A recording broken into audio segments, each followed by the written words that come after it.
उपराष्ट्रपती पदाच्या निवडणुकीसाठी अर्ज दाखल, व्यंकय्या नायडू आणि गोपालकृष्ण गांधी यांच्यात थेट लढत।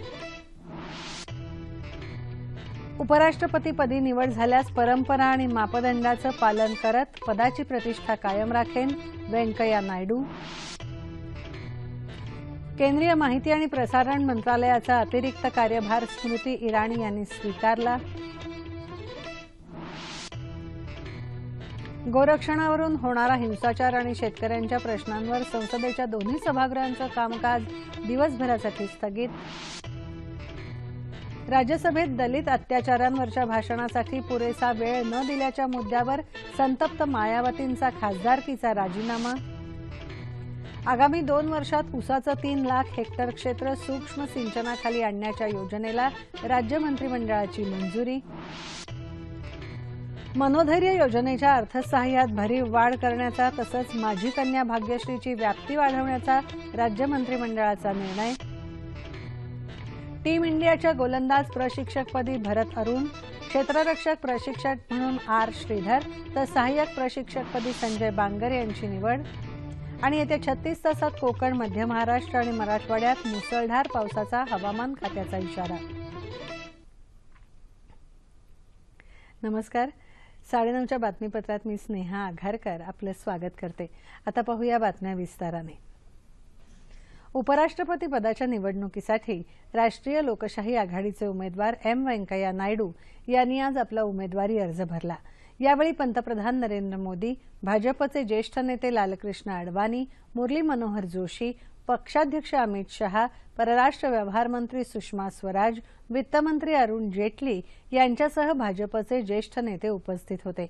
याशिवाय रालोआचे घटक पक्ष अण्णा द्रमुक, तेलंगणा राष्ट्र समिती आणि शिवसेनेचे नेतेही यावेळी उपस्थित होते। बिजू जनता दल आणि तेलुगू देसम या पक्षांनीही नायडू यांना आपला पाठिंबा जाहीर केला आहे। विरोधी पक्षांचे उमेदवार गोपालकृष्ण गांधी यांनीही आज आपला उमेदवारी अर्ज दाखल केला। यावेळी माजी पंतप्रधान डॉ मनमोहन सिंग, काँग्रेस अध्यक्ष सोनिया गांधी, राहुल गांधी, तृणमूल काँग्रेसचे डेरेक ओब्रायन, समाजवादी पार्टीचे रामगोपाल यादव उपस्थित होते। उपराष्ट्रपती पदासाठी लोकसभा आणि राज्यसभेचे सदस्य मतदान करतात। यात स्वीकृत सदस्यांचाही समावेश असतो। येत्या 5 ऑगस्टला होणाऱ्या मतदानात राज्यसभेचे 245 तर लोकसभेचे 545 असे एकूण 790 सदस्य मतदान करतील। मतदानानंतर लगेचच मतमोजणी करण्यात येणार असून निकाल जाहीर होईल। उपराष्ट्रपती पदासाठीचे उमेदवार म्हणून निवड झाल्यानंतर काल रात्री व्यंकय्या नायडू यांनी केंद्रीय मंत्रिपदाचा राजीनामा दिला। त्यांच्या राजीनाम्यामुळे रिक्त झालेल्या माहिती आणि प्रसारण मंत्रालयाचा अतिरिक्त कार्यभार केंद्रीय वस्त्रोद्योग मंत्री स्मृती इराणी यांनी तर नगरविकास मंत्रालयाचा कार्यभार ग्रामविकास मंत्री नरेंद्र सिंग तोमर यांनी स्वीकारला।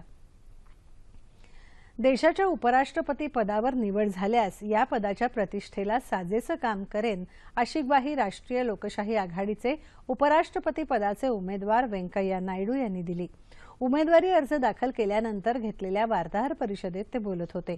परंपरा आणि मापदंडाचं पालन करून देशाची ताकद असलेली लोकशाही अधिक बळकट करणार असल्याचं त्यांनी यावेळी सांगितलं।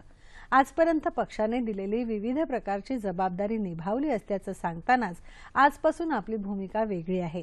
नव्या जबाबदारीची जाणीव असल्याचं नायडू यांनी सांगितलं। पक्षाशी आपलं नातं आईप्रमाणे जोडलं गेलं, हे नातं आता वेगळं होणं हा भावनिक क्षण असल्याचं ते म्हणाले। उपराष्ट्रपती पदासाठी उमेदवारी दिल्याबद्दल पंतप्रधान नरेंद्र मोदी, भाजपचे राष्ट्रीय अध्यक्ष अमित शहा यांच्यासह पाठिंबा देणाऱ्या सर्व पक्षांचे त्यांनी आभार मानले। जम्मू काश्मीरच्या गुरेज भागात आज लष्कराने घुसखोरीचा प्रयत्न हाणून पाडत 2 दहशतवाद्यांना ठार केलं। पाकिस्तानी सैन्याने सीमारेषेजवळ आज पुन्हा संघर्ष विरामाचं उल्लंघन करून उखळी तोफांचा मारा केला। राजौरी आणि पूंछ जिल्ह्यातल्या भिंबेर गली या भागातल्या लष्करी छावण्या आणि नागरी वस्त्यांना पाकिस्तानी सैन्याने लक्ष्य केलं। या हल्ल्याचा कडवा प्रतिकार करत भारतीय सैन्याने चोख प्रत्युत्तर दिलं। पावसाळी अधिवेशनाच्या दुसऱ्या दिवशी संसदेत आज शेतकऱ्यांच्या समस्या आणि गोरक्षणाच्या नावाखाली होत असलेला हिंसाचार या मुद्द्यावरून विरोधकांनी दोन्ही सभागृहात केलेल्या गदारोळामुळे कामकाज दिवसभरासाठी तहकूब करण्यात आलं। लोकसभेत प्रश्नकाळ सुरू होताच या मुद्द्यांवर आधी चर्चा करावी अशी मागणी करत काँग्रेस, राष्ट्रीय जनता दल, तृणमूल काँग्रेस, डाव्या पक्षांच्या खासदारांनी हौद्यात उतरून गदारोळ केला। यावेळी प्रचंड घोषणाबाजी आणि गदारोळातच 3 विधेयकं मांडण्यात आली। देशातल्या संरक्षित ऐतिहासिक वास्तूंच्या आजूबाजूला असलेल्या परिसरात पायाभूत प्रकल्प राबवण्यासाठी संबंधित विधेयकात दुरुस्ती करण्याचा प्रस्ताव आज गदारोळातच मांडण्यात आला। त्यानंतरही घोषणाबाजी सुरूच राहिल्याने अध्यक्ष सुमित्रा महाजन यांनी कामकाज दिवसभरासाठी तहकूब केलं। राज्यसभेत आज उत्तर प्रदेशात दलितांवर झालेल्या कथित अत्याचारांचा मुद्दा गाजला। या विषयावर स्थगन प्रस्ताव मांडत त्याअंतर्गत भाषण देण्याची परवानगी बहुजन समाज पार्टीच्या नेत्या मायावती यांनी मागितली। त्यांना उपाध्यक्षांनी 3 मिनिटांचा वेळ दिला। मायावती भाषण देत असताना राज्यसभेचे उपाध्यक्ष वर्गीस कुरियन यांनी वेळेच्या मर्यादेमुळे त्यांना भाषण आवर्त घ्यायला सांगितलं। त्यावर संतापून आपण त्वरित सदस्यत्वाचा राजीनामा देऊ असं मायावती म्हणाल्या आणि सभागृहातून निघून गेल्या। या विधानानंतर दोन्ही बाजूंनी गदारोळ आणि घोषणाबाजी झाली आणि कामकाज 3 वाजेपर्यंत तहकूब झालं। कामकाज पुन्हा सुरू झाल्यानंतर राज्यसभेतही गोरक्षणाच्या नावावर होणारा हिंसाचार आणि शेतकऱ्यांच्या समस्यांच्या मुद्द्यावर विरोधकांनी चर्चेची मागणी करत गदारोळ केला। त्यामुळे कामकाज दिवसभरासाठी तहकूब झालं। व्यक्तीची खाजगी माहिती गोपनीय राखण्याचा अधिकार मूलभूत अधिकार आहे का हे ठरवण्यासाठी सर्वोच्च न्यायालय 9 न्यायाधीशांचं बृहत घटनापीठ स्थापन करणार असून त्या पीठाकडे ही सुनावणी वर्ग केली जाईल असं सरन्यायाधीश जे.एस. खेहर यांच्या अध्यक्षतेखालील 5 सदस्यीय पीठाने आज सांगितलं। या संदर्भात 1950 आणि 1960 साली दिलेल्या 2 निकालांचा अभ्यास करून 9 सदस्यीय पीठ निर्णय देईल असं न्यायालयाने सांगितलं। आधार कार्डाच्या वैधतेला आव्हान देणाऱ्या याचिकेवर आज सर्वोच्च न्यायालयाच्या 5 सदस्यीय पीठासमोर सुनावणी झाली। यावेळी न्यायालयाने हा निर्णय दिला। आधार अंतर्गत मागितली जाणारी माहिती व्यक्तीच्या खाजगी अधिकारांचं उल्लंघन करणारी आहे असं याचिकाकर्त्याचं म्हणणं आहे। राज्यात आगामी 2 वर्षात ऊस पिकाचं 3,05,000 हेक्टर क्षेत्र सूक्ष्म सिंचनाखाली आणण्यासाठीच्या विशेष योजनेला राज्य मंत्रिमंडळाने आज मंजुरी दिली। या योजनेनुसार शेतकऱ्यांना 2% व्याजदराने प्रति हेक्टर 85,400 रुपयांच्या मर्यादेत कर्ज देण्यात येईल। सूक्ष्म सिंचनाची ही योजना राज्यातील सहकारी कारखान्यांसोबतच खाजगी कारखान्यांना देखील लागू राहील। त्याचप्रमाणे गटशेतीला प्रोत्साहन आणि सबलीकरणासाठी आगामी 2 वर्षांच्या योजनेलाही मान्यता देण्याचा निर्णय आज झालेल्या राज्य मंत्रिमंडळाच्या बैठकीत घेण्यात आला। आधारभूत किंमत खरेदी योजनेअंतर्गत धान खरेदी तसंच भविष्यात भाववाढीच्या काळात जीवनावश्यक वस्तूंची खरेदी आणि विक्री केंद्र सरकार किंवा खुल्या बाजारातून करण्याची प्रक्रिया NEML या कंपनीमार्फत करण्याचा निर्णयही आजच्या बैठकीत घेण्यात आला। यामुळे सरकारवर पडणारा मोठा आर्थिक भार कमी होऊ शकेल। मुलींचा जन्मदर वाढवण्यासह मुलींचं आरोग्य आणि आरोग्याचा दर्जा वाढवण्यासाठी राबवण्यात येणारी माझी कन्या भाग्यश्री योजना येत्या 1 ऑगस्टपासून सुधारित स्वरूपात राबवायलाही मंत्रिमंडळाने मंजुरी दिली। या निर्णयामुळे वार्षिक उत्पन्न 15 लाखांपर्यंत असणाऱ्या कुटुंबांनाही या योजनेचा लाभ मिळणार आहे।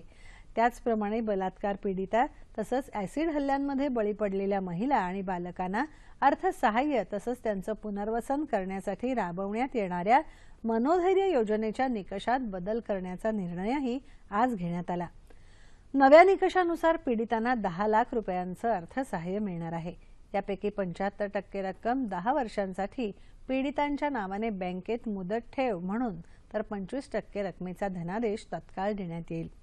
भूविकास बँकांबाबतच्या धोरणात्मक निर्णयात सुधारणा करण्यासह वैद्यकीय महाविद्यालय आणि शासकीय दंत महाविद्यालयातली पदं भरतीत गट अ आणि ब संवर्गातली पदं लोकसेवा आयोगाच्या कक्षेबाहेर ठेवण्याचा निर्णयही आज घेण्यात आला। मुंबईला संपूर्ण पावसाळ्यात सुरळीत ठेवू अशी हमी शिवसेना पक्षप्रमुख उद्धव ठाकरे यांनी दिली। मुंबईत मुलुंड इथे नूतनीकरण केलेल्या महाकवी कालिदास नाट्य मंदिराचं लोकार्पण ठाकरे यांच्या हस्ते आज झालं। त्यावेळी ते बोलत होते। मुंबईत जास्त पाऊस पडतो त्याला मुंबई महानगरपालिका जबाबदार कशी असा प्रश्न उपस्थित करत महापालिका कायम टीकेची धनी ठरते याबद्दल ठाकरे यांनी खंत व्यक्त केली। मुंबईच्या शान असलेल्या वास्तूंचं जतन येणारी पिढीही करेल अशी अपेक्षा त्यांनी व्यक्त केली।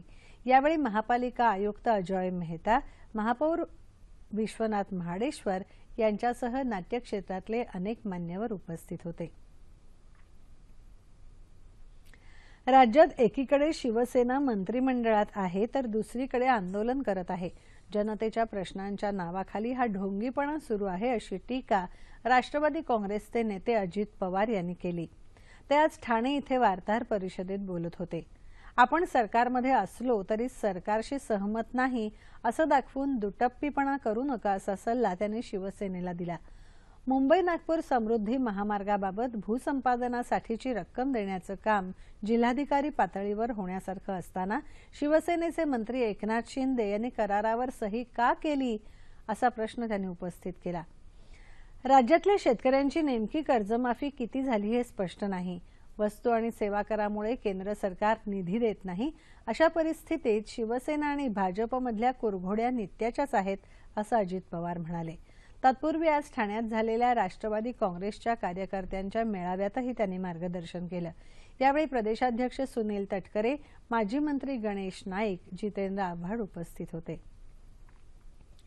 मुख्यमंत्री देवेंद्र फडणवीस यांच्या वाढदिवशी म्हणजेच 22 जुलै रोजी कोणत्याही जिल्ह्यात होर्डिंग्ज आणि फलक लावू नयेत, तसंच वर्तमानपत्रात जाहिराती देऊ नयेत असे निर्देश मुख्यमंत्र्यांनी दिले आहेत। या निर्देशांचं काटेकोरपणे पालन व्हावं, तसंच ज्यांना यावर खर्च करायचा आहे त्यांनी हा निधी मुख्यमंत्री शेतकरी सहाय्यता निधीसाठी द्यावा अशी सूचनाही मुख्यमंत्र्यांनी केली आहे। मुंबईत गेल्या महिनाभरात स्वाईन फ्लूमुळे 5 जणांचा तर लेप्टोमुळे 2 जणांचा मृत्यू झाला। महापालिकेतल्या आरोग्य अधिकाऱ्यांनी दिलेल्या माहितीनुसार गेल्या पंधरवड्यात मुंबईतल्या शासकीय रुग्णालयांमध्ये स्वाईन फ्लूचे 250 नवे रुग्ण दाखल झाले। जानेवारीपासून स्वाईन फ्लूचा प्रादुर्भाव वाढला असून आतापर्यंत राज्यात 874 रुग्ण आढळले आहेत। त्यापैकी 672 रुग्ण केवळ मुंबईत आढळले। हवेतून पसरणाऱ्या या आजाराचे विषाणू पावसाळ्यात अतिशय वेगाने पसरतात। त्यामुळे ताप, सर्दी, अंगदुखीसारखी लक्षणं आढळली तर त्वरित तपासणी आणि उपचार करावेत असं आवाहन पालिकेने केलं आहे। राज्यात नव्याने लागू झालेल्या सामाजिक बहिष्कार प्रतिबंध कायद्याअंतर्गत पहिला गुन्हा पुण्यात दाखल झाला आहे। तेलुगू परीट समाजातल्या एका मुलाने जातीबाहेरच्या मुलीशी विवाह केल्यामुळे जात पंचायतीने त्या कुटुंबावर बहिष्कार घातला। त्यामुळे या कुटुंबियांना अनेक अडचणींना तोंड द्यावं लागत होतं। या कुटुंबाने तक्रार केल्यानंतर कोंढवा पोलिसांनी 17 जणांविरुद्ध गुन्हा दाखल केला आहे। या कायद्याअंतर्गत दोषी व्यक्तींना 3 वर्षांपर्यंतचा कारावास अथवा 1 लाख रुपये दंड किंवा दोन्ही शिक्षा करण्याची तरतूद आहे। आदिवासी विशेषतः कातकरी समाजाच्या प्रश्नाकडे सरकारचं लक्ष वेधण्यासाठी अखिल भारतीय आदिवासी सेनेने नाशिक इथे मोर्चा काढला होता। या सेनेचे अध्यक्ष दीना उघाडे यांनी या मोर्चाचं नेतृत्व केलं। नाशिक रोड इथल्या डॉ. बाबासाहेब आंबेडकर यांच्या पुतळ्याला पुष्पहार अर्पण करून मोर्चाला सुरुवात झाली। महसूल आयुक्त कार्यालयापर्यंत गेल्यानंतर आंदोलकांनी 28 मागण्यांचं निवेदन आयुक्त महेश झगडे यांना दिलं। नाशिक जिल्ह्यातल्या आदिवासी समाजाच्या अनेक लोकांनी या मोर्चात सहभाग घेतला होता।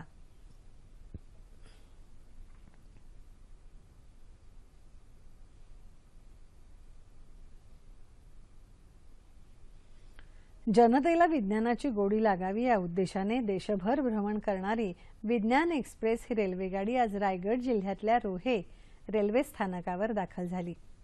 या गाडीला यापूर्वी रोह्यात नियोजित थांबा नव्हता, मात्र रेल्वे मंत्री सुरेश प्रभू यांनी केलेल्या विशेष मागणीमुळे आज ही गाडी 1 दिवसाकरता रोहा मुक्कामी आली आहे। एकूण 16 डबे असलेल्या या रेल्वेमध्ये वातावरणातल्या बदलांची माहिती, प्रदूषणाचे दुष्परिणाम, वृक्ष लागवड, पारंपरिक ऊर्जा स्रोत, निसर्ग संरक्षण, नामशेष होत चाललेले प्राणी अशा विविध विषयांवरची माहिती प्रदर्शनाच्या माध्यमातून मांडली आहे। या चालत्या फिरत्या प्रदर्शनाला रायगडमधल्या शेकडो शालेय विद्यार्थ्यांनी आज भेट दिली।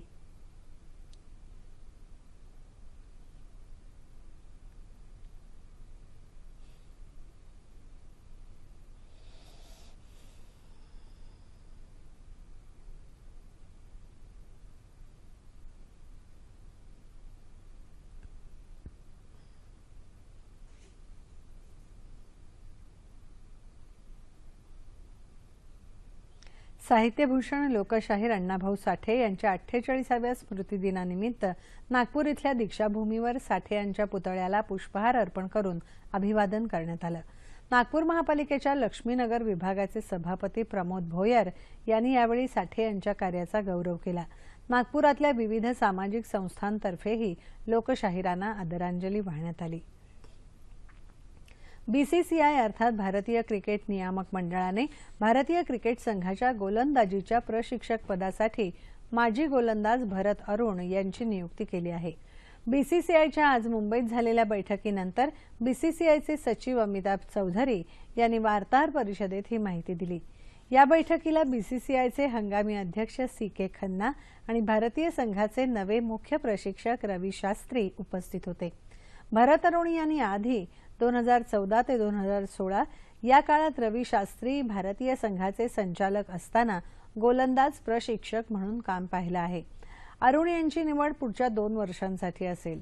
याशिवाय फलंदाजीसाठी सहाय्यक प्रशिक्षक म्हणून संजय बांगर यांची तर क्षेत्ररक्षण प्रशिक्षकपदी R श्रीधर यांच्या नावावरही शिक्कामोर्तब करण्यात आलं। अरुण आणि बांगर यांच्या निवडीमुळे जहीर खान आणि राहुल द्रविड यांच्याबाबतची बीसीसीआयची भूमिका स्पष्ट झाली नसली तरी सल्लागार म्हणून त्यांच्या सूचनांचं स्वागतच आहे, असं रवी शास्त्री यांनी सांगितलं। आज दुपारनंतर मुंबईत पावसाने विश्रांती घेतली। ठाणे, सिंधुदुर्ग आणि रत्नागिरी जिल्ह्यात आजही पावसाच्या जोरदार सरी बरसत आहेत। रत्नागिरी, खेड शहर आणि तालुक्यात दिवसभर पडत असलेल्या मुसळधार पावसामुळे खेडच्या जगबुडी आणि नारंगी नद्यांना पूर आला आहे। लातूरात रिमझिम पाऊस सुरू असून विदर्भात सुरू असलेल्या मुसळधार पावसाचं पाणी घरात शिरल्यामुळे नागरिकांची तारांबळ उडाली, तर दीर्घ प्रतीक्षेनंतर औरंगाबाद जिल्ह्यात पावसाने हजेरी लावली आहे। मात्र यवतमाळ आणि नागपुरात पावसाने विश्रांती घेतली आहे। ठाणे जिल्ह्यातील मोडकसागर आणि तानसा धरण दुथडी भरून वाहत आहे। इथल्या काळू आणि उल्हास नद्यांनी धोक्याची पातळी ओलांडली असून किनाऱ्यावरील रहिवाशांना सावधानतेचा इशारा देण्यात आला आहे। येत्या 36 तासात राज्यात बहुतांश ठिकाणी पाऊस पडण्याची शक्यता हवामान विभागाने वर्तवली असून कोकण, मराठवाडा, मध्य आणि उत्तर महाराष्ट्रात काही ठिकाणी मुसळधार पावसाचा इशारा हवामान विभागाने दिला आहे। तापमान अंश मध्ये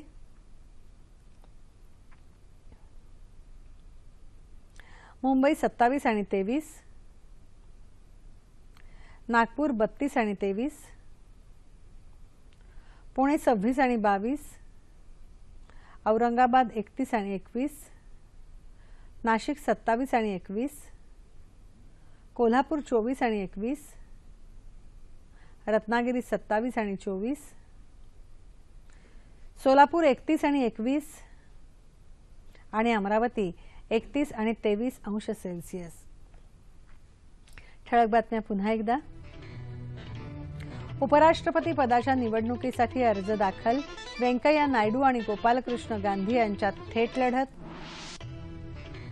उपराष्ट्रपतीपदी निवड झाल्यास परंपरा आणि मापदंडांचं पालन करत पदाची प्रतिष्ठा कायम राखेन, व्यंकय्या नायडू। केंद्रीय माहिती आणि प्रसारण मंत्रालयाचा अतिरिक्त कार्यभार स्मृती इराणी यांनी स्वीकारला। गोरक्षणावरून होणारा हिंसाचार आणि शेतकऱ्यांच्या प्रश्नांवर संसदेच्या दोन्ही सभागृहांचं कामकाज दिवसभरासाठी स्थगित।